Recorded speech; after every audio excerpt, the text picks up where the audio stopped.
My name's Terry Shoonover. I'm running for the newly drawn Wisconsin Assembly District 29 seat in western Wisconsin. That district includes all of Buffalo and Pepin and the majority of Pierce and Trempealeau counties. 4 weeks ago, I was planning a quiet, relaxing summer on our prairie. Then I got a call from my friend Bruce Johnson, Pepin County Dems chair, who put a bug in my ear about considering a run for the 80-29, saying we needed a good candidate. After a couple of other folks talked to me about it, I decided to call an activist who I thought should be the one to run to see if she would be willing to lead the charge. In my opinion, we need more diversity, more women in Madison. She indicated she was not ready to commit to running for a state office. When I told her we don't need another old white guy, she said, diversity is great, we need some wins too. I registered and announced my candidacy on April 1st because, number one, I've got a good sense of humor. Number two, I live in a conservative district, and it may describe me more accurately than I care to admit. I was born in Marshfield, Wisconsin, grew up in nearby Loyal. I was employed at Mayo Clinic for 20 years, where I worked closely with city and county law enforcement, fire departments, EMS, and public health as an emergency management coordinator. I retired in 2017. At that time, my wife Renee and I moved into our home between Alma and Cochrane, what we call the west coast of western Wisconsin. In the past few years, we've worked hard to restore 25 acres of highly erodible bluff land into wild prairie. A person needs to be willing to invest time, energy, and be patient. Given proper care, the ecosystem thrives. There is a connection between our land and our politics. Once degraded, both take time and effort to restore.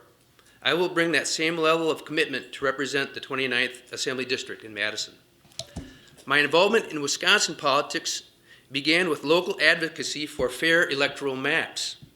In 2021, a group of us approached the Buffalo County Board of Supervisors requesting a referendum on fair maps be added to the April 2022 ballot.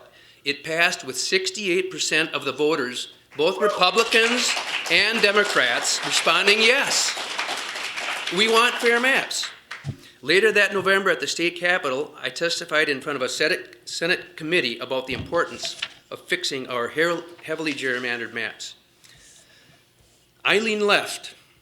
I have many friends who lean right. Being the oldest of 9 siblings, my family, like much of our country, is spread across the political spectrum. I value discussing and considering diverse opinions. I'm not afraid to reach across the aisle. What makes me think I can flip a seat in conservative part of the state? 2 months ago, Wisconsin passed new legislative maps. I attended one of Governor Evers' signings in Hudson. What a day. Our new maps bring renewed hope to tackle inadequate funding for our schools, the healthcare desert in our region, and restoring trust in our elections. New maps are energizing voters who in the past felt there simply wasn't a chance to win, no matter how strong a candidate. Our new maps will be bringing new faces to Madison. I'm asking the voters of the new 29th and you out there in the audience to help me be one of those new faces. So, for the next 7 months, I'm all in. For Assembly District 29, for Wisconsin, for our country, for my grandkids. Now I have a note here. Look over to my left and I can see he's quickly approaching me, so I'm going to speed this up. In the prairie restoration world, there's a saying that typifies our mindset, something I hope to bring from our prairie to the political landscape at our state capitol. When we heal our land, we heal ourselves. Thank you for letting me introduce myself and my campaign.